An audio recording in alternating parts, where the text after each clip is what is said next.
ഈ പുള്ളിയുടെ കാര്യം കേട്ടോണ്ട് ഇങ്ങനെ ഇരിക്കുക. ഞാൻ നിന്നോടൊരു കാര്യം ചോദിക്കട്ടെ, നിന്റെ ഭാര്യ എന്തി? അവൾ ഒരാഴ്ച വീട്ടിൽ പണങ്ങി പോയില്ലയോ? പണങ്ങി പോയി? അതെന്തോ കാരണം? ജോലി ചെയ്തിട്ട് വന്ന് ആഹാരം കഴിച്ചിട്ട് അങ്ങ് കുത്തല്. അവക്കോ? എനിക്ക് അതുകൊണ്ട് പറഞ്ഞാ കേക്കുവോ? അവളോ?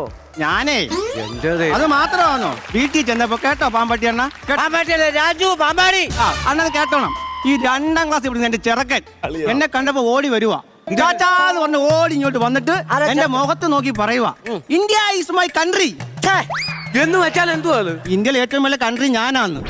ഉടനെ തള്ള പ്രോത്സാഹിപ്പിക്കുന്നു, ഇങ്ങനെ പഠിച്ച് കേറി വാ മോനേന്ന്. അത് കൊള്ളാവോ? അത് കൊള്ളത്തില്ല. നിങ്ങൾ അങ്ങനെ പറഞ്ഞ് പഠിപ്പിക്കാവോ? ഞാൻ ശരിക്കും അടി കൊടുക്കാൻ വേണ്ടി ഇരിക്കുവാ. പിള്ളേരെ അടിക്കരുത്. ഞാൻ അടിക്കും. മക്കളെ അടിക്കരുത്. എന്തോ ചെയ്യും? കൊട്ടേഷൻ കൊടുക്കണം. അത് വലിയ പൈസ ആകത്തില്ലേ? ഇല്ല, ഞാൻ ഏറ്റു. എനിക്ക് ഒട്ടേഷൻ പരിപാടി ഉണ്ടല്ലോ. ഇപ്പൊ പയ്യൻ ഇപ്പൊ എത്ര വയസ്സുണ്ട്? ഒരു 2ാം ക്ലാസ്സിൽ പഠിക്കുന്നു. ഇപ്പൊ കുഞ്ഞു പിള്ളേരല്ലേ? അപ്പൊ നുള്ളു മതിയല്ലോ. മതി മതി മതി. ആ, നിങ്ങള് കാര്യം നന്നായി